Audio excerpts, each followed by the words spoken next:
नमस्कार, सुप्रभात, good morning. मैं आपका अपना सचिन कुमार वर्मा स्वागत करता हूँ आपके अपने चैनल सिलेक्शन पॉइंट पर। आशा करता हूँ आप सभी एकदम मस्त और खुश होंगे।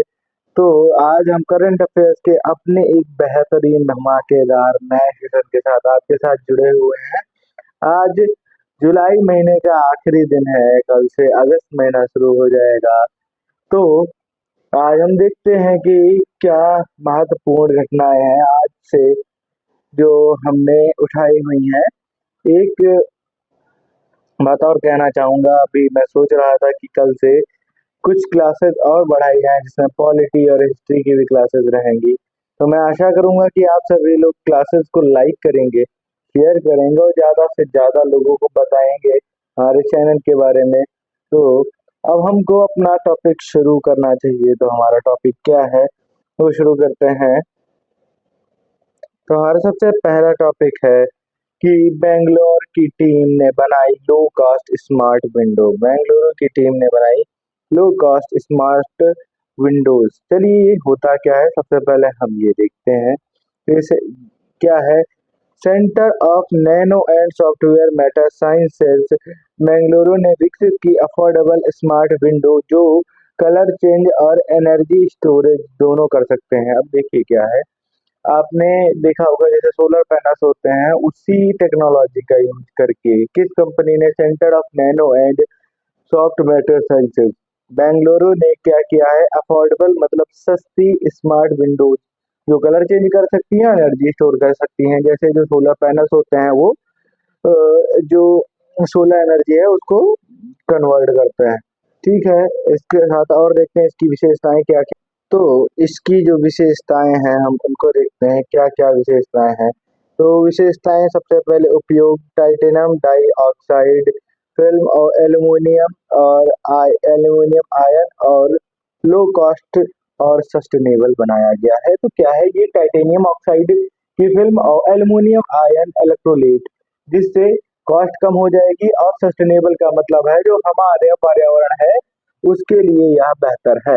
और इसके बाद देखते हैं और क्या है, light modulation capacity 55% solar and 47% visible and 51% NIR और एनर्जी स्टोरेज कितना रहेगा, 34 एम एफ सेंटीमीटर स्क्वायर।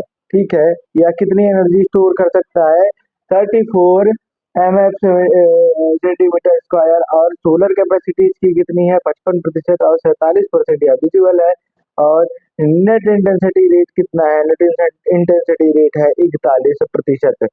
और देखते हैं क्या है, परफॉर्मेंस तेज स्विचिंग साइकिल 2000 प्लस पर 96% रख रखाव क्षमता। देखिए जो स्विचिंग साइकिल्स होती है उसमें 2000% से ज्यादा चांसेस में 96% रख रखाव की क्षमता है।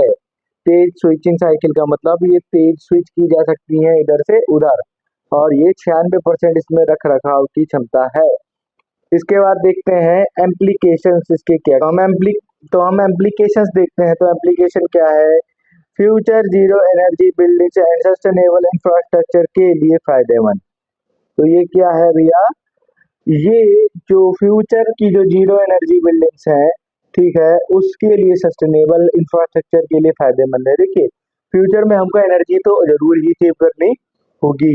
अगर एनर्जी नहीं सेव करेंगे, क्योंकि आज के समय में आप देख रहे हैं ये सरकार इलेक्ट्रिसिटी को कंज्यूम करने के लिए सोलर पैनल्स का यूज कर रही है और पेट्रोल डीजल को सेव करने के लिए इलेक्ट्रिक व्हीकल्स का यूज किया जा रहा है। तो आप समझ सकते हैं कि हमको एनर्जी एमिशन किस प्रकार से रोकना है, क्योंकि जितना ज्यादा हम इस सब चीजों का यूज करेंगे उसके साथ हमारी कार्बन एमिशन भी बढ़ता जाएगा। तो ये हमारा पहला टॉपिक था। इसके बाद हम बढ़ते हैं अपने नेक्स्ट टॉपिक की ओर, देखते हैं हमारा नेक्स्ट टॉपिक क्या कहता है। तो हमारा नेक्स्ट टॉपिक है इंडस्ट्रियल ग्रोथ और climate link debate.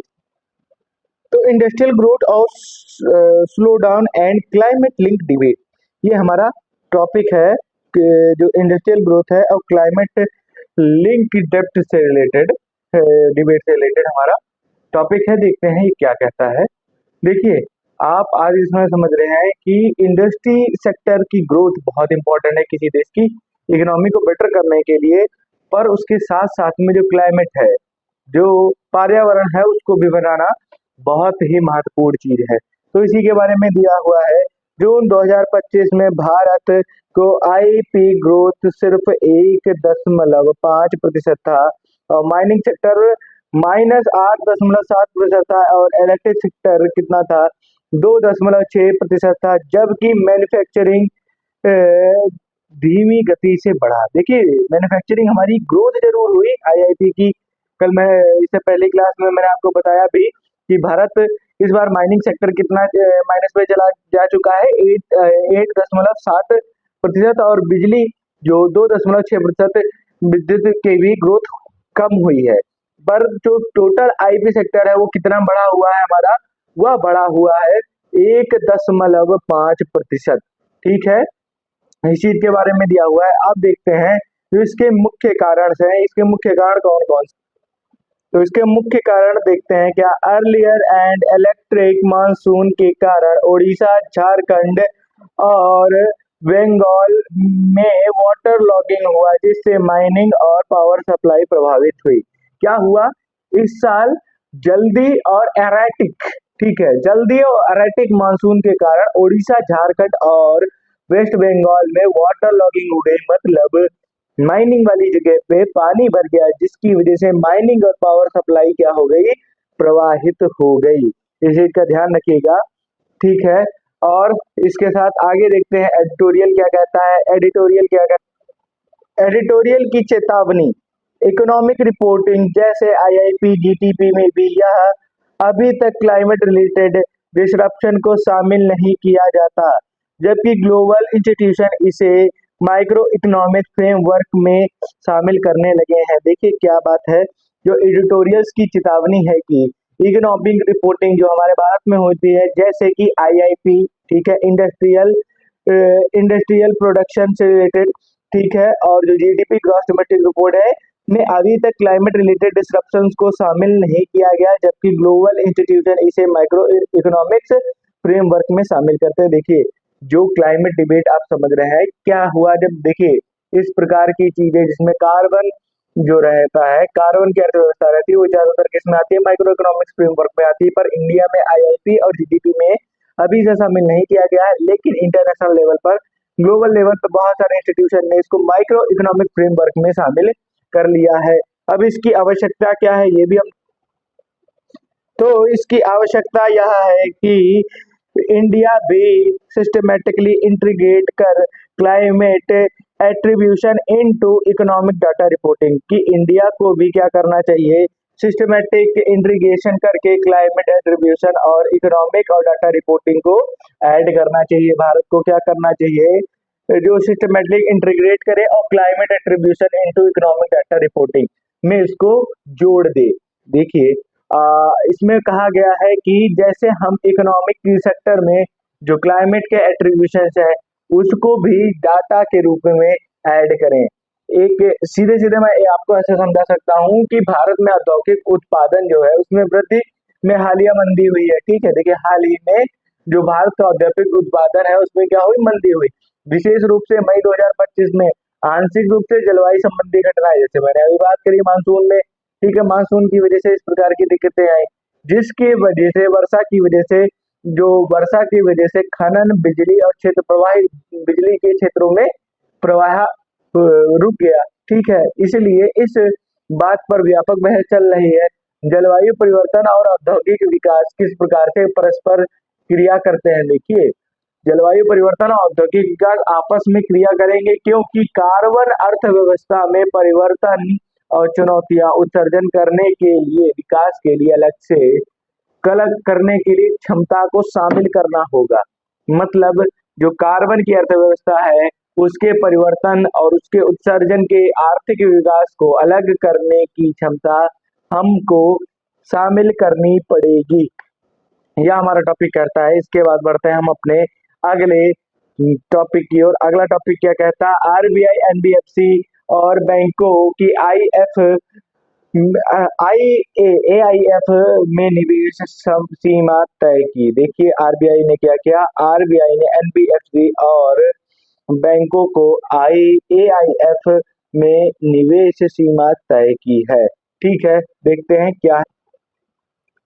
Reserve bank ने जारी किए नए निर्देश बैंकों एनबीएफसी को किसी भी एआईएफ अल्टरनेटिव इन्वेस्टमेंट फंड में निवेश के रूप में 20% से अधिक नहीं करना है। एकल संस्थान के लिए 10% तक है और यह नियम जनवरी 26 से लागू होगा। क्या है, रिजर्व बैंक ने नए निर्देशों बैंकों और एनबीएफसी के लिए एआईएफ जो अल्टरनेटिव इन्वेस्टमेंट फंड रहते हैं कि मतलब आप किसी और जगह पे भी जो इन्वेस्टमेंट करते हैं, ठीक है, वह 20% से अधिक नहीं कर सकते हैं। और जो एकल संस्थान है मतलब सिर्फ एक ही इंस्टीट्यूट है, वह सिर्फ 10% कर सकता है। जैसे आपने कहीं मूवी वेब सीरीज में देखा होगा, बैंक्स क्या करती हैं, जो हम लोग अपने पैसे डालते हैं उनको कहीं ना कहीं इन्वेस्ट करती हैं, पर पहले यह किसी प्रकार की लिमिट नहीं थी। अब क्या हुआ, अब इस लिमिट को लागू कर दिया गया। यह लिमिट कितनी हो गई है, यह लिमिट हो चुकी है 20%। और अगर कोई एकल संस्थान है वह सिर्फ 10% तक ऐसा कर सकता है। यह नियम कब लागू होगा, यह नियम लागू होगा हमारा जनवरी में। कब लागू होगा, जनवरी में लागू होगा। चलिए इसी के साथ देखते हैं हम अपने अगले टॉपिक को। आईएमएफ ने भारत की जीडीपी ग्रोथ अनुमान बढ़ाई। ठीक है, भारत आईएमएफ ने क्या किया, भारत की जो जीडीपी की ग्रोथ है उसके अनुमान को बढ़ाया है। कब, फाइनेंशियल ईयर 2026 और फाइनेंशियल ईयर 2027 के लिए। आईएमएफ की जुलाई 2025 वर्ल्ड इकोनॉमिक आउटलुक अपडेट में भारत की जीडीपी ग्रोथ एस्टिमेट को फाइनेंशियल ईयर 2026 और फाइनेंशियल ईयर 2027 दोनों के लिए 6.4% किया गया, जो अप्रैल अनुमान में थोड़ा बेहतर है। फाइनेंशियल जो हमारा जो पिछला ईयर तो 2025 और 2026 के लिए क्रमशः 6.7 और 6.4 रहा है। देखिए क्या है, आईएमएफ ने 2025 वर्ल्ड इकोनॉमिक आउटलुक अपडेट दी है। क्या दी है, आप ये ध्यान रखिएगा, जुलाई में उन्होंने वर्ल्ड इकोनॉमिक आउटलुक अपडेट दी है, इस चीज का ध्यान रखिएगा।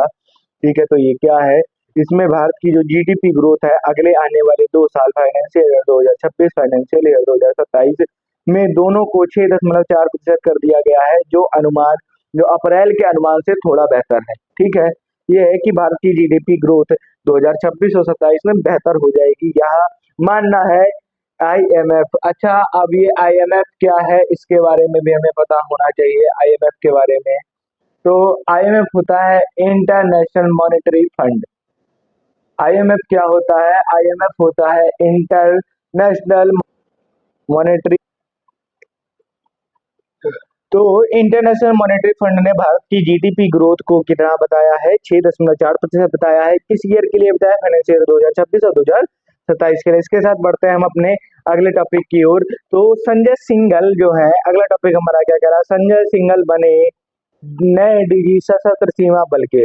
एसएसबी के बारे में आप सभी ने सुना होगा, सशस्त्र सीमा बल जो नेपाल बॉर्डर पे और इधर भूटान बॉर्डर पे सशस्त्र सीमा बल की जो पोस्टिंग होती है, उसके जो उच्चायुक्त हैं उसके पद पर, डीजी के पद पर कौन नियुक्त किए गए हैं, संजय सिंघल जी बने हैं। ठीक है, तो इनके बारे में देखते हैं, इस कॉन्सेप्ट के बारे में क्या कहता है, ये कह क्या रहा है। तो सीएपीएफ ने उच्च पद स्तर परिवर्तन, बीएसएफ के स्पेशल डीजी संजय सिंघल को सितंबर 2025 से एसएसबी सशस्त्र सीमा बल का नया डीजी नियुक्त किया है। ठीक है, आप ये ध्यान रखिएगा, जो बीएसएफ के स्पेशल, देखिए ये पहले से बीएसएफ में स्पेशल डीजी थे। ठीक है, संजय सिंघल जी, जिनको सितंबर 2025 से सशस्त्र सीमा बल एसएसबी का नया डीजी नियुक्त किया गया है, इस चीज का ध्यान रखिएगा। तो ये कौन है, ये यूपी कैडर के आईपीएस ऑफिसर हैं, ये यूपी कैडर के आईपीएस ऑफिसर हैं। और इनका कार्यकाल रहेगा 1 सितंबर से लेकर 1 सितंबर 2025 से लेकर 31 दिसंबर 2028 तक की एसएसबी के महानिदेशक के पद पर ये रहेंगे। और ये पूर्व आईपीएस ऑफिसर थे और ये यूपी के कैडर थे, यूपी कैडर के आईपीएस ऑफिसर थे। संजय सिंघल जी। आगे बढ़ते हैं हम अपने अगले टॉपिक की ओर। तो हमारा अगला टॉपिक है भारत बी भाटिया को ITU APT के प्रमुख पदभार। ठीक है, भारत बी भाटिया को ITU और APT में प्रमुख पदभार दिया गया है। यह क्वेश्चन कह रहा है, तो आप देख ही रहे होंगे, इनकी फोटो लगी हुई है। ये हमारे भरत बी भाटिया जी हैं। तो इनको अभी इनको ITU और APT में क्या मिला है, एक बड़ा पद मिला है, प्रमुख पदभार के रूप में इनको शामिल किया गया। अच्छा, ये है क्या, ITU है क्या, ये ध्यान रखिए। तो ITU और APT की फुल फॉर्म है दूर संचार एवं सूचना एवं संचार प्रौद्योगिकी नीति। ठीक है, ये होता है ITU APT। ठीक है, तो इसके बारे में हम पढ़ते हैं क्या कहता है ये हमारा। चलिए, तो Asia Pacific telecom ITU APT world radio combination conference 2027 preparatory group Bharat B Bhatia is the vice chairman of the editorial chair नियुक्त किया गया। देखिए, श्री भारत भाटिया को दूर संचार एवं सूचना एवं संचार प्रौद्योगिकी नीति विनिमय और स्पेक्ट्रम बंधन में 45 वर्षों से अधिक अनुभव है। देखिए, 45 वर्षों से इसी कार्य में जुटे हुए हैं। वे भारत के ITU APT फाउंडेशन के अध्यक्ष और एशिया प्रशांत क्षेत्र के लिए विश्व वायरलेस अनुसंधान मंच WWAF के उपाध्यक्ष हैं। ठीक है, इस चीज का ध्यान रखिएगा, वाइस चेयरमैन भी हैं ये। चलिए, इसी के साथ बढ़ते हैं हम अपने अगले टॉपिक की ओर। अच्छा, ठीक है, एक बार और समझा देते हैं कि भारत भाटिया जी भारत में ITU के क्या नाम, ये चेयरमैन है, मतलब दूर संचार एवं सूचना प्रौद्योगिकी के ये चेयरमैन है। ये प्रमुख जो होते हैं, प्रमुख पदभार है वो है।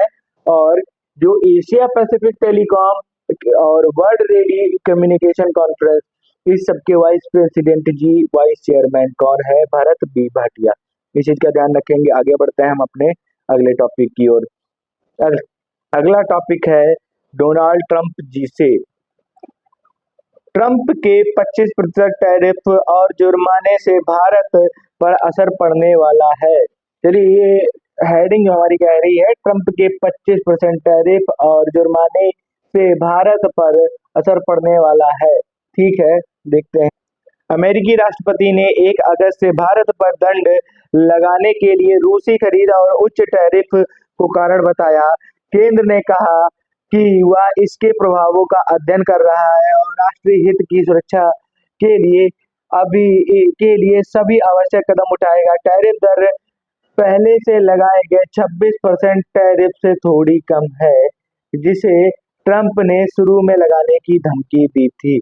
आप सभी को पता होगा टैरिफ क्या होता है। टैरिफ, जैसे अगर हमको किसी और देश में ट्रेड करना है, अपने व्यापार को करना है, तो उसमें हम वहाँ की सरकार हमारे सामान पर एक टैक्स लगाती है, जिसको टैरिफ भी बोला जाता है।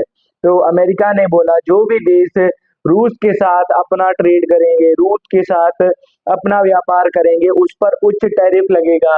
और भारत रूस से अच्छा खासा अपना बिजनेस करता है। इसकी वजह से भारत पर 25% टैरिफ लगाने के लिए डोनाल्ड ट्रंप ने बोला है। हालांकि जब ट्रंप राष्ट्रपति बने थे, तो उन्होंने शुरुआत में भारत पर 26% टैरिफ लगाने की धमकी दी थी।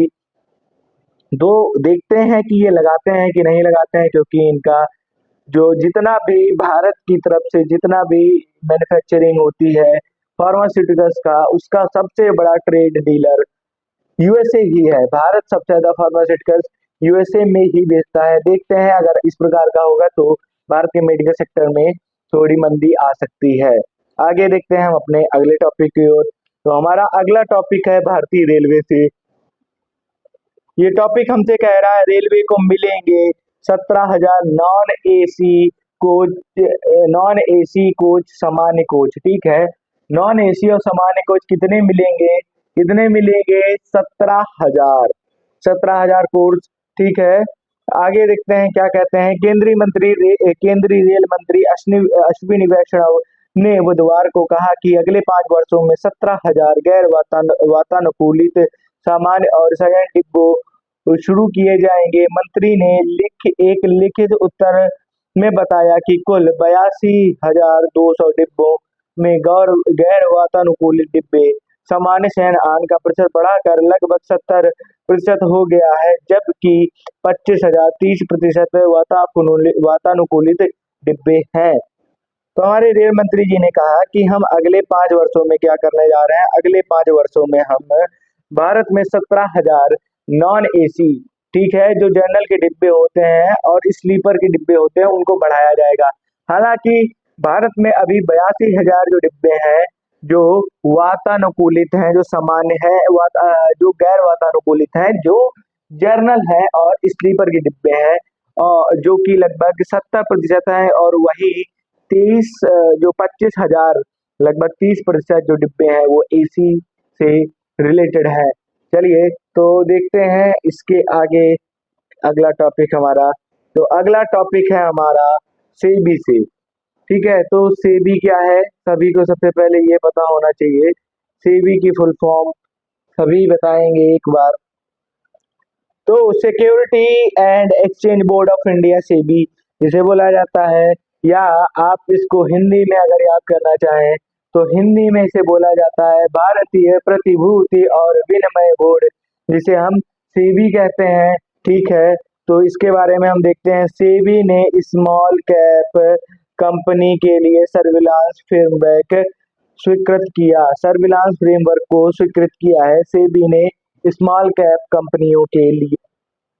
तो सेबी एवं स्टॉक एक्सचेंज ने 1,000 करोड़ से कम मार्केट कैप वाली कंपनियों के लिए सर्विलांस फ्रेमवर्क को संशोधित किया ताकि उनका ट्रेडिंग स्पाइक और स्पेकुलेशन ट्रेडिंग रोकने में बेहतर निगरानी बनी रहे। सेबी ने क्या बोला, इसका उद्देश्य क्या है, जो छोटी कंपनियां सट्टा गतिविधियों को रोकने के लिए। देखिए आपने देखा होगा आज के समय में बहुत सारी साइट्स ऐसी बन रही है जो सट्टा प्रमोट कर रही हैं, उन सबको रोकने के लिए सेबी ने इस प्रकार के कार्य किए हैं। और जो भी कंपनियां 1,000 करोड़ से कम की हैं, जो स्टॉक मार्केट में जो भी क्या नाम इन्वेस्टमेंट करती है, उस पर एक नजर बनाने के लिए, एक सर्विलांस करने के लिए सेबी ने ये सर्विलांस फ्रेमवर्क को संशोधित किया और इसकी स्वीकृति दी है।